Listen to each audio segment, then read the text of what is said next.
Buonasera, benvenuti a Sicilia 24 Focus, il nostro spazio quotidiano dedicato all'approfondimento dei fatti che spaccano il nostro paese. Oggi non parliamo solo di un delitto, parliamo di un abisso che ha il volto liscio e innocente di una ragazza di 14 anni, Martina Carbonaro, uccisa a colpi di pietra ad Afragola, in provincia di Napoli, dalla furia cieca del suo fidanzato di pochi anni più grande di lei, appena 19 anni. Un nuovo caso di femminicidio, un femminicidio minorile in questo caso, che scuote, sconvolge, interroga. Cosa è successo nelle menti di questi adolescenti? Cosa sta succedendo nelle menti dei giovani di oggi? Lo chiediamo a due esperti. In studio con me la dottoressa Daniela Bordonaro, direttrice dell'unità operativa complessa di psicologia dell'ASP di Catania. Buon pomeriggio, dottoressa. Buon pomeriggio. E in collegamento il dottore Salvo Noè, psicologo e psicoterapeuta. Buon pomeriggio, dottore Noè.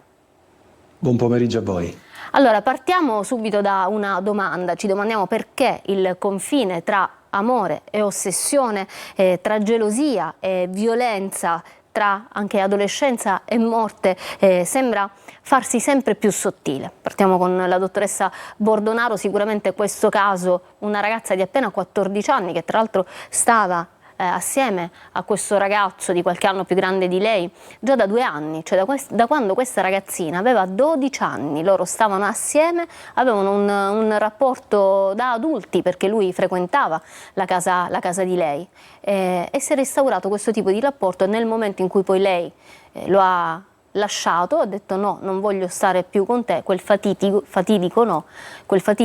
no ha poi scatenato quello che abbiamo visto. Sì, il fatto che la ragazzina avesse 14 anni devo dire che non mi meraviglia, perché oggigiorno gli adolescenti hanno queste relazioni affettive e sentimentali molto più precocemente rispetto ad una volta. Potremmo dire che l'adolescenza è diventata sempre più precoce. Già a 12-13 anni alle scuole medie cominciano i primi rapporti amorosi. Che poi non sono rapporti come li ricordiamo noi magari ai nostri tempi, di fidanzatini, quando si diceva fidanzatini. Adesso sono vere e proprie relazioni serie. Sono delle vere e proprie relazioni serie, ma spesso hanno la caratteristica delle relazioni simbiotiche. Cioè sono delle relazioni esclusive dove i due partner vivono continuamente assieme. Questo ragazzo già frequentava la casa dei genitori, dove condividono tutto e dove non c'è spazio però per altro, non c'è spazio spesso per gli amici, non c'è spazio per altre relazioni, quindi l'uno per l'altro diventano gli unici punti di riferimento. Poi per quanto riguarda la violenza, purtroppo il tema della violenza è un tema che deve essere affrontato con una visione che è multifocale.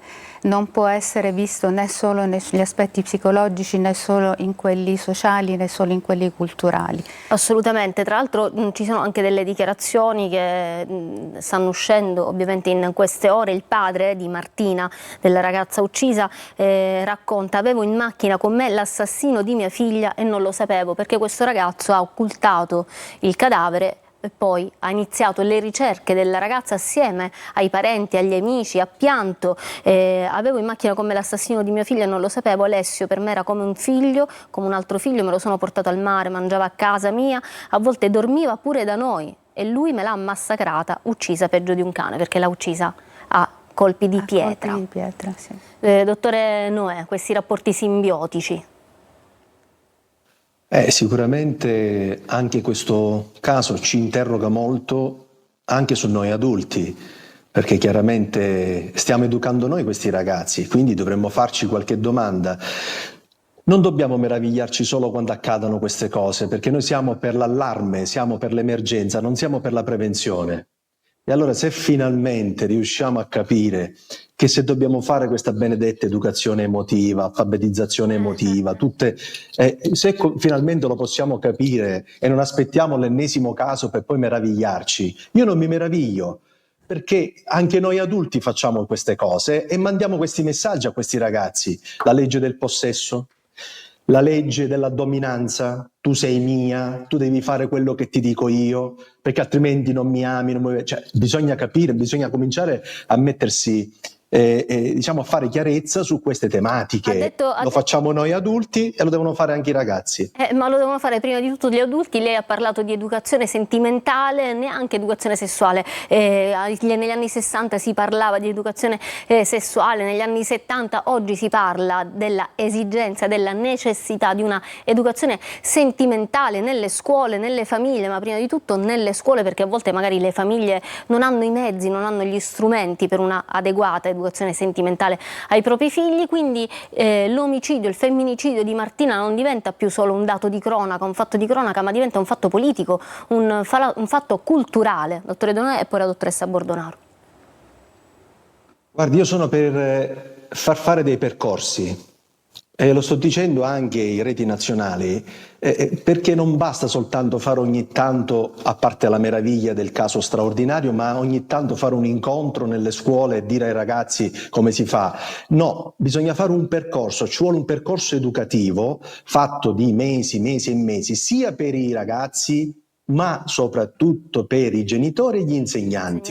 Questa formazione deve essere fatta, non si può più rimandare e aspettare l'ennesimo caso per meravigliarsi. Però dottoressa, poi la politica stanzia prima i fondi e poi li dirotta invece che all'educazione sentimentale, all'educazione alla fertilità. Quest'altra cosa parecchi mesi fa ha fatto tanto discutere. Sì, io volevo dire che a proposito di prevenzione l'ASP Catania è impegnata da anni in questo lavoro di prevenzione. I nostri consultori familiari si occupano di prevenzione andando nelle scuole, fin dalle scuole elementari, dove fanno educazione all'affettività, al rispetto di genere, al controllo dell'aggressività, e lo fanno sia con i ragazzini, e non fanno incontri ogni tanto, cioè lavorano tutto l'anno, fanno gruppi di lavoro con i ragazzini, con i genitori e anche con gli insegnanti. Proprio ieri abbiamo avuto la riunione del tavolo, noi abbiamo un tavolo tecnico Codice Rosso con un team aziendale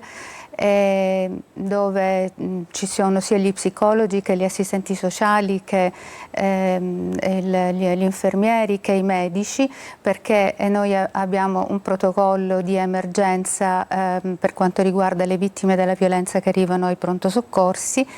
E viene attivata sia la consulenza sociale ovviamente che quella psicologica, perché la consulenza sociale attiva la rete di protezione, l'ASP Catania è all'interno della rete metropolitana antiviolenza, che è una rete che comprende anche i centri antiviolenza, e il sostegno psicologico, perché la donna è politraumatizzata. Però questo lavoro che non facciamo solo in emergenza, facciamo anche in prevenzione. Certo. Quello che volevo ricordare come dati è che per esempio nei gruppi dei genitori molti genitori non partecipano a questi gruppi, quindi il problema è noi possiamo fare tanta prevenzione, ma se poi non lavoriamo a livello sociale e culturale, perché spesso i genitori non considerano questi gruppi interessanti. Uno di questi gruppi si sarebbe dovuto svolgere 2 o 3 giorni dopo l'omicidio della Cecchettin. I genitori non hanno dato l'autorizzazione ai bambini a partecipare al gruppo perché non volevano che questo argomento fosse di continua trauma, che questi bambini, questi ragazzini di prima e seconda media dovessero parlare di questo evento che già era stato fin troppo sviscerato dai media, e non sono venuti neanche loro all'incontro. Quindi come vede la base bisogna lavorare veramente a 360 gradi, no? Dottore Noè, partiamo appunto, come diceva la dottoressa, dalla base. La base poi è la famiglia, la base sono i genitori. Abbiamo parlato qualche tempo fa anche del caso di Adolescence, la serie Netflix che parla di questo caso di un ragazzo di 13 anni che uccise una ragazza. Lo fa in maniera molto cruda, una serie che ha fatto molto discutere. Insomma, poi quello che è avvenuto nella vita reale ad Afragola sembra ricordare questo. Ma cosa accade oggi nella mente dei ragazzi? Perché sono così fragili? Perché poi tutti voi esperti dite che alla base c'è la fragilità dei ragazzi e del ragazzo, perché se le ragazze anche piccole, sono sempre più stimolate grazie agli input esterni che in questo caso arrivano anche dalla televisione, dai social, magari un po' meno dalle famiglie in certi contesti sociali. Se le ragazze sono più stimolate a dire no, a fermarsi, anche se poi vanno a quel fatidico ultimo appuntamento di cui parleremo dopo, i ragazzi invece non accettano il no. Eh sì, l'accettazione anche del no. Intanto sono contento che la collega mi abbia dato questa notizia, perché per me è importante, perché fino a qualche tempo fa non era così, perlomeno per quello che so io. Poi in ogni caso dobbiamo fare tantissimi interventi e continuativi, perché questa è l'unica cosa che abbiamo, gli unici strumenti che abbiamo sono quelli educativi, e cominciare a parlare e fare della pratica sia ai ragazzi che ai genitori. I genitori non partecipano perché, ecco il punto, noi ci meravigliamo soltanto nel grande caso straordinario, poi quando invece bisogna mettersi lì a cambiare veramente le sorti della nostra vita, magari ecco, siamo più assenti, però dobbiamo cominciare a farla diventare, a parte la cultura, ma io lo metterei come obbligo. Se tuo figlio sarà promosso anche perché tu hai partecipato a un percorso, e me lo metterei come materia proprio scolastica, io non poi, più solo come intervento esterno. Ecco, infatti di quello che dicevamo prima, ci sono delle scuole magari più illuminate che accettano i consigli, i suggerimenti, gli inviti dell'ASPA a creare questi incontri, e poi altre scuole magari non lo fanno. Se fosse obbligatorio sarebbe un bene sicuramente per tutti, ma la politica in questo caso deve intervenire. Per questo parlo di un femminicidio politico, di un femminicidio culturale. Prima lei ha parlato dei genitori, però in questo caso, ad esempio, il padre di Martina diceva era come un secondo figlio, dormiva da noi.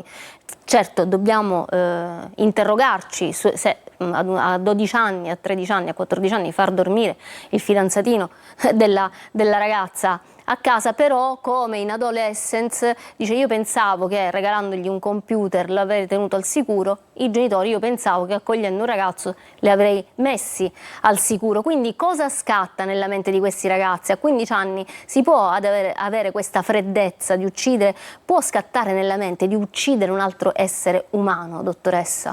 Perché? Sì, si può. Uno degli aspetti importanti chiaramente di questa problematica sono le strutture di personalità con le quali noi abbiamo a che fare. Oggigiorno le strutture di personalità con cui noi psicologi comunemente ci confrontiamo, sia nel pubblico che nel privato, sono estremamente modificate rispetto a tanti anni fa. Adesso noi abbiamo a che fare con personalità narcisistiche, abbiamo a che fare con funzionamenti della mente di tipo perverso, abbiamo a che fare con borderline, con personalità che hanno dipendenze sia da sostanze che non da sostanze, e sociopatie. Queste sono le patologie con le quali noi ci confrontiamo. Ovviamente l'origine di queste patologie è legata sia ai mutamenti sociali che ai mutamenti relazionali genitoriali all'interno della famiglia, ma i soggetti che hanno un funzionamento di struttura di personalità di tipo narcisistico, o come ha ben teorizzato una ventina d'anni fa Kemberg, di narcisismo maligno, sono dei soggetti che tendono a vivere l'altro come non una persona ma un oggetto, una cosa. L'altro viene depersonalizzato, è un oggetto di propria proprietà, deve soddisfare i nostri bisogni, non deve avere vita propria, non deve avere pensieri propri, non deve avere desideri propri, e soprattutto nel momento in cui questo soggetto comincia a diventare soggetto, cioè comincia a pensare, no? A dire ma forse io non voglio più stare con te, forse voglio fare qualcos'altro della mia vita, questo crea una ferita narcisistica talmente importante da non poter essere controllata e che scatena una rabbia narcisistica. Anche negli adolescenti, anche nei ragazzi così piccoli. Io proprio l'anno scorso ho inaugurato la mia stagione dei Focus parlando di narcisismo. Dottore Noè, ma oggi sono tutti narcisisti? C'è una fragilità narcisistica che chiaramente, come diceva la collega, non sopporta il no. E quindi tu devi essere mia, tu devi fare quello che ti dico io e così via. E quindi questa incapacità dei no ha portato poi anche a queste notizie che noi sentiamo, ma c'è un'altra componente. Molte volte noi guardiamo la famiglia e diciamo in quella famiglia però tutto sembrava in qualche modo normale e così via. Noi dobbiamo osservare il sistema, perché questi ragazzi stanno sui social, guardano la TV. L'educazione non è soltanto familiare, è un network che attiva chiaramente dei messaggi. Ecco, i messaggi che stiamo mandando, secondo la mia modestissima opinione, non sono dei messaggi buoni per i ragazzi, ma lo vediamo anche con le guerre che stanno accadendo, con questo narcisismo spinto, e tutto questo cosa crea? Crea delle uscite che poi in dei punti specifici escono in maniera violenta, perché la violenza non è un comportamento da forti, la violenza è un comportamento da deboli. Cioè io non riesco a rispettare l'altro, non riesco a empatizzare, non riesco a dare valore all'altro e quindi Lo cerco di aggredisco, lo attivare un attacco. meccanismo, lo aggredisco, ecco. Le compagne di classe di Martina, sempre leggiamo nei racconti che vengono fuori in queste ore, dicono non poteva guardare gli altri perché lui era molto geloso, quindi la gelosia di nuovo al centro di tutto. La gelosia non è amore, come magari molte ragazze credono, perché poi adesso va di moda il ragazzo malessere, no? Il ragazzo che ti tratta male, il ragazzo che è geloso, ti esprime il suo senso di interesse verso di te con la gelosia, poi però magari ti mette da parte. La gelosia, dottore, ricordiamolo, è fame di controllo in qualche modo anche. Certamente parliamo della gelosia ossessiva, cioè quella lì che poi un po' di gelosia ci sta in un rapporto, però se diventa ossessiva diventa pericolosa perché innesca la legge del possesso.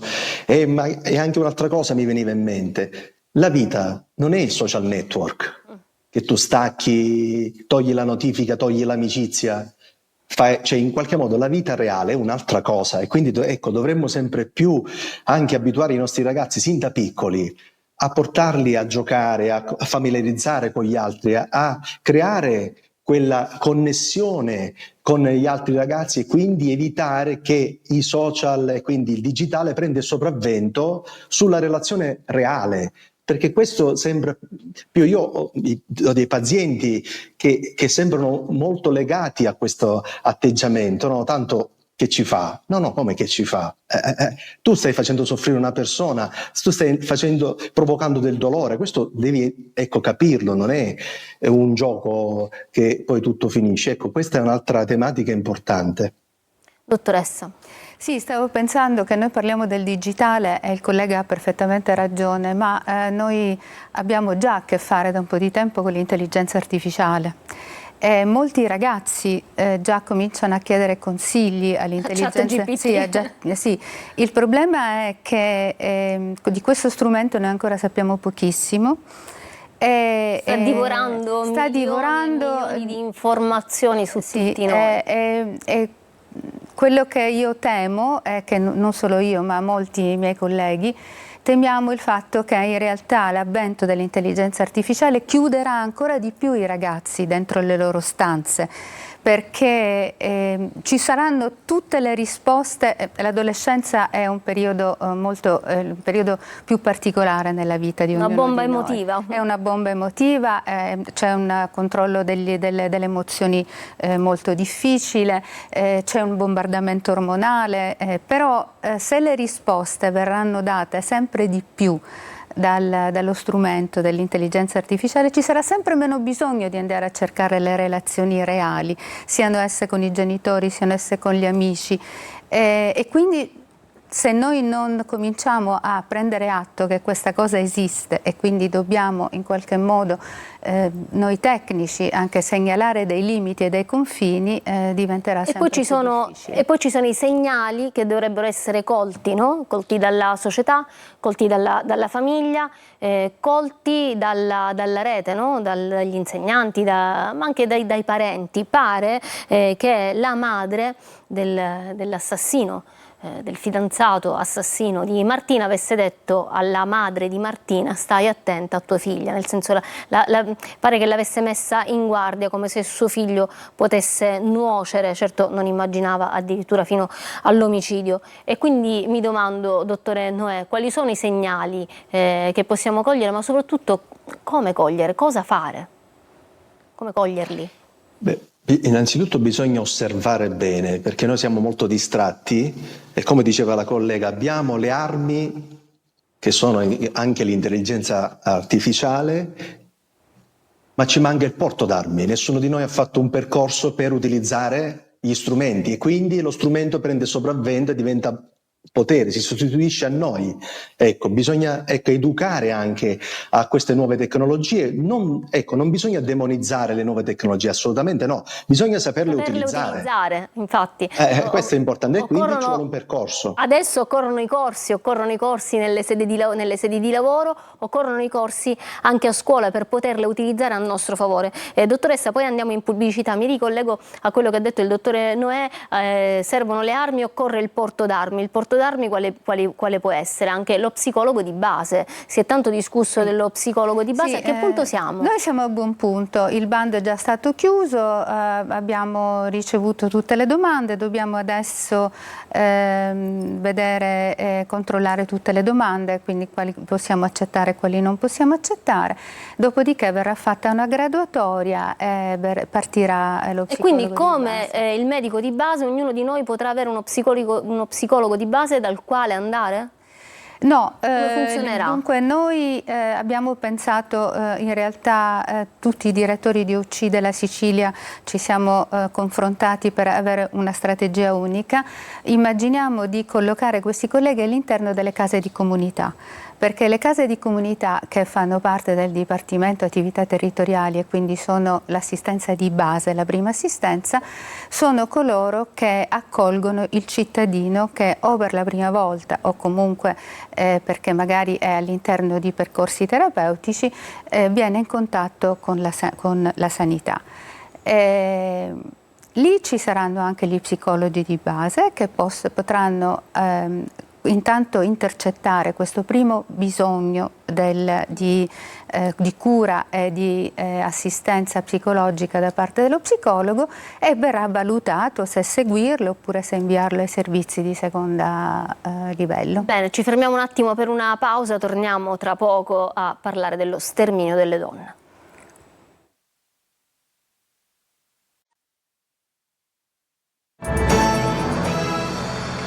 Ritorniamo in studio con il nostro Sicilia 24 Focus, stiamo parlando dello sterminio delle donne, assistiamo ad una catena infinita di femminicidi. Pensate, dall'inizio dell'anno ad oggi sono state 15 le donne uccise per mano di un ex marito o di un ex compagno, 6 solo nei primi 2 mesi dell'anno. Dottore Noè, una tendenza che ormai è diventata spaventosa, non sono casi sporadici ormai.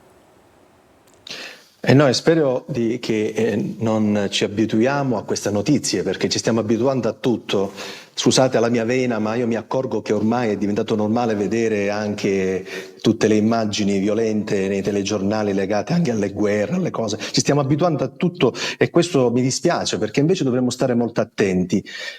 Ci vuole la prevenzione, e quando diciamo prevenzione, per esempio metterei delle materie scolastiche nel programma, per esempio l'intelligenza emotiva, la gestione quindi emotiva, tutte quelle cose che riguardano la relazione. E poi un'altra cosa che ho sempre detto, quando una persona si macchia di questo tipo di violenza, magari poi viene distanziata dalla vittima.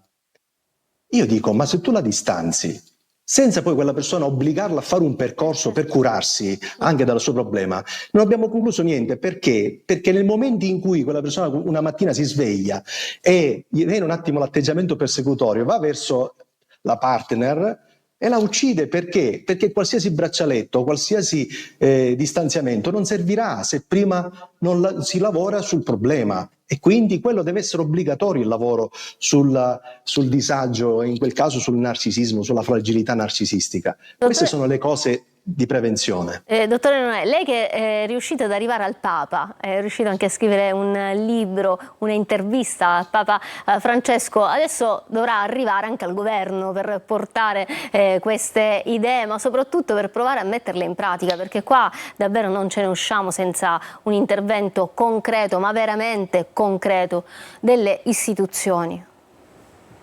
Ma io ci sto provando anche attraverso i mezzi nazionali, perché nella mia rubrica di Uno Mattina ho ribadito spesso queste tematiche e continuerò a farlo, perché poi incontrando anche dei politici io tante volte mi sono fatto portavoce di questi argomenti perché ci vuole una sensibilità, una competenza e poi la voglia veramente di prevenire tutto quello che sta accadendo in termini di violenza. E quindi a volte trovo delle sensibilità, altre volte trovo anche qualcuno che dice ma non è facile, queste cose sono sempre successe, che è l'orribilità di una risposta. Che vuol dire? Perché sono sempre successe, dobbiamo abituarci? No, noi perlomeno della nostra categoria cerchiamo di fare tutto quello che possiamo, sia in termini preventivi e sia in termini di cura. Siamo in chiusura, visto che siamo in chiusura parliamo dell'ultimo appuntamento, questo maledetto ultimo appuntamento. Perché non andare? Dottore e poi la dottoressa e salutiamo. Quale appuntamento, scusa? L'ultimo appuntamento con l'assassino, quando una donna, una ragazza, giovane o grande, dice no, non voglio più stare con te, ci siamo lasciati, dopo mesi di discussioni, lui chiede l'ultimo appuntamento. Perché andare o non andare? La cosa migliore da fare è non andare, perché ormai se hai chiuso una storia l'hai chiusa, non c'è bisogno di ribadire sempre poi gli stessi concetti. Se proprio vuoi andare, vai in un posto dove ci sono tante altre persone, non da soli. Quando c'è un chiarimento del genere bisogna farlo in un bar insieme a tante altre persone, perlomeno cercare di proteggersi, perché questo è l'unico modo per evitare che poi in questo caso l'assassino possa completare il suo progetto mentale. E poi l'ultimo messaggio che voglio dare ai genitori: quando ci sono delle possibilità per fare dei incontri, dei corsi nelle scuole, andiamoci. Noi genitori dobbiamo metterci in discussione, andiamoci, non quando solo arriva il problema poi cerchiamo i rimedi. No, i rimedi tutti i giorni troviamoli, partecipando a tutte le grandi attività che si fanno per imparare a gestire le emozioni, le relazioni e anche a vivere bene. Dottoressa Bordonaro, l'ultimo appuntamento. Allora, io credo che l'ultimo appuntamento sia l'ultimo di una serie di errori che in una relazione patologica come questa vengono fatti e spesso vengono segnali che vengono sottovalutati. Secondo me molto è legato anche un po' alla natura del femminile, che è una natura che comunque tende sempre alla cura, all'accoglienza, al sostegno e soprattutto all'idea che le persone con l'amore e l'affetto possono cambiare, ha a che fare col materno, col femminile. E quindi questo impedisce alle donne di vedere tutta una serie di segnali. No, la gelosia è perché mi vuole bene, no, perché ti controlla, perché vuole il potere. L'esclusività, l'avere degli rapporti solo con me, non posso stare con le amiche. E poi alla fine l'ultimo appuntamento perché è chiarificatore, perché così lui si calmerà, perché lui così io lo farò ragionare. Questo è un errore madornale, purtroppo gli omicidi avvengono anche in luoghi pubblici, pensiamo alla ragazza di Messina che è stata uccisa alla fermata dell'autobus, no? Quindi è proprio una cosa da evitare. Se la storia è chiusa e i rapporti non devono essere più ripresi per nessun motivo e soprattutto la gelosia non è amore, il controllo non è amore, il possesso non è amore. Grazie dottoressa Bordonaro, grazie dottore Noè. La gelosia non è amore, l'ultimo appuntamento non serve a niente perché tanto lui non si rassegnerà mai, o lei, perché ricordiamo che le figure narcisiste non sono solo uomini, sono anche donne, ma magari ne parleremo in un altro appuntamento. Grazie per essere stati con noi, vi ricordo che potete rivedere questa puntata di Sicilia 24 Focus sul nostro sito www.siciliaweb.it. Arrivederci.